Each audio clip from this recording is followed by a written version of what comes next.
Hi there and welcome students. We're going to be talking about inverse functions today. So let's look at one and then we'll discuss some properties about inverse functions. So let's say we have f of x is 2x minus 3 and we would like to know his inverse or his exact opposite. Well, the first thing we're going to do is we're going to write as y equals 2x minus 3. Our next step is to swap the x's and y's. Now this is our procedure to get an inverse function. So I did that. Now it says solve for y. Whoops, that's not a 3. Let's get that off of there, 3. And I'm going to add 3 to both sides and divide by 2. So y equals x plus 3 all over 2, and then rewrite it in this beautiful little function notation, which when I say it says the inverse function of f equals x plus 3 all over 2. So let's look at this. We have this main function and then we have his inverse or his exact opposite. Let's say we were going to plug in, let's say we had, I wanted to know what f of 1 was. So I would plug in a 1 and I would do first 2 times 1 and then I would minus 3. So my answer to this would be a negative 1. So I would multiply by 2 first and then subtract by 3 last. Let's look to see what we would do with our inverse function if I asked you to find f inverse of 1. You would plug in your 1, and in this case, instead of multiplying by 2 first, I'm going to add 3. Not subtract 3, but add 3. And I'm not doing it last, but I'm doing it first. And then the very last step is not multiply by 2, but it's divide by 2. So I'm doing like the exact opposite. Whoops. I'm doing the exact opposite in the exact opposite order. Now the funny thing about this is if I make an xy table of f of x and I make an xy table of the inverse, you would see them to be exactly flip-flopped. So let me show you what I mean, because this is very interesting. Okay, let's do some computation. If I plug in a 1, I have 2 times 1 minus 3 is negative 1. Plug in a 2, I get 4 minus 3, that's a 1. 6 minus 3, that's a 3. And 2 times 4 is 8, so this would be a 5. Now, what I'm telling you is that if I look at all of these values, and I look at these values, and I flip-flop the table, you will actually get the inverse. So let's look at that. Let's plug in these values for x, and let's see what our answers are.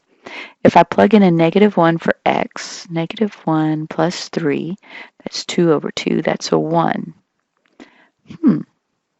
Look at how these relate. If I plug in a 1, that's 1 plus 2 is 4, will be a 2.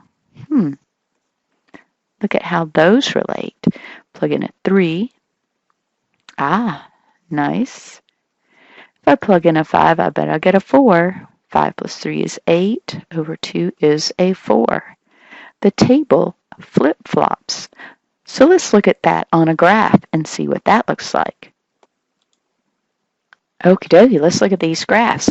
Notice how they are reflections about the y equals x line. Here's the y equal x line right here, that dashed line. And if you'll notice, they'll reflect about that because the x is the y and the y is the x. So they're always going to reflect about that y equal x line. So you'll know they're inverses if you see that reflection. All right, let's look at this guy. Now, inverse functions are kind of funny because it's really nice if you can go backwards. And some functions can go back easily and some are a little trickier. So this one is a little trickier. In fact, we have to do a little something just to ensure that it has an inverse. Step number 1. write as y equals x squared. Step number 2, swap your x's and y's. Step number 3, solve for y. Remember your plus minus case. Step number 4. I'm hesitant to write this because I don't want to write that it is the plus minus case, because if I try to do that, what I get is something that looks like, let's see, I'm going to have to go through here, here, and up here. So let's see, it's going to look like, so it's going to look something like that. And if you'll notice, this is not a function. So what we do is we restrict the domain. We're going to restrict the domain, and we're not going to count this part. And we're just going to say, if we're looking at x squared, we're going to restrict the domain so that we can have an inverse function, and we're just going to look at those positive values, or x is greater than 0. Not nice, but it's what we have to do in order for it to be an inverse function. It has to pass that vertical line test. I need to have my 1y for each x. And this is known as making it a one-to-one function. So therefore, for each x, we have exactly 1y, so that we don't have two values that it can go backwards from. If they ask you if it's a one-to-one function, what you need to do is to do both a vertical line and a horizontal line test. And if it passes both, it's one-to-one. And so here we are with an image showing that our very first graph is not one-to-one because it doesn't pass a horizontal line test. In fact, you see at this point it crosses, oops, I need a brush. It crosses here, here, and here. So that's more than one. If they're a function, they're all going to pass a vertical line test.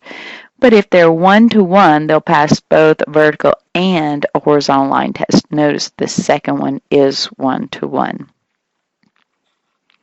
And they'll ask you to say yes or no to some of those questions. They'll ask you to find some inverses in the homework and just various functions. All right, let's just do one more where we find an inverse. So following our little procedure here, step number 1 says write as y equals x cubed plus 2. Step number 2, swap your x's and your y's. Step number 3, solve for y. So I'm going to subtract 2 from both sides. Y cubed equals x minus 2. Take the cubed root of both sides. Cubed root.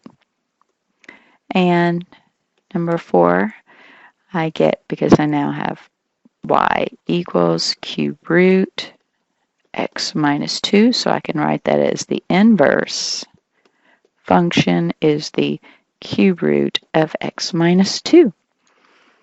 Okay, and that's all that there is to that one. If you have any questions with these, be sure and shoot me an email. All right, and y'all have a wonderful day. Bye.